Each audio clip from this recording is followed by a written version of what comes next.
Hey everyone, let's check out this video on evictions, the never-ending saga. This will be part A. Please stick around for part B, which will be the commentary in a separate video. So let's check this out, and here we go. Fair use. Sad to say. Data shows evictions are on the rise here in Tennessee and across the country, too. In fact, last year, nearly 970,000 evictions were filed by landlords, an 80% increase compared to the previous year. News 2's Miranda Whittington has more about those filings and also how rising rent costs are playing a role in all of this.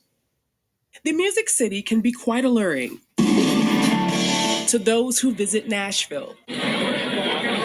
But for many who live here, rents have gone up. It can be a struggle just to make ends meet. So if your rent's $1,800 and you're paid $19 an hour, especially if you have a child or two, it's just really difficult to make it.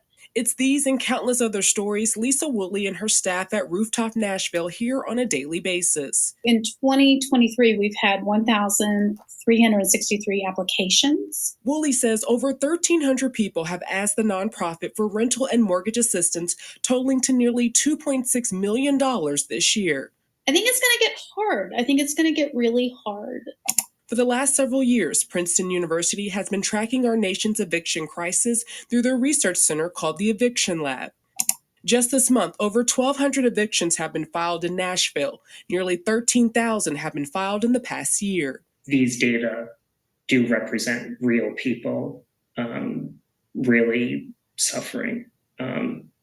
They're not just numbers. Adam Chapnick is a research specialist with the Eviction Lab and says nearly 970,000 evictions were filed by landlords last year.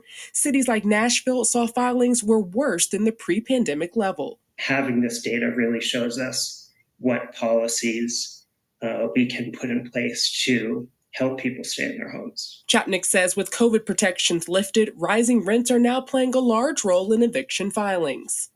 As Chapnick and his colleagues continue to track these numbers, Wooley is remaining hopeful things can improve for families struggling. We have to figure out what comes next and making things as easy for our tenants as possible to access resources. The Eviction Lab stated that May has been the highest month of filings in Nashville with over 1,200, when the average is just over 940. You can view more data on our website at wkaren.com. Okay, people, that's part A about the eviction. Stick around for part B. You already know it's the commentary.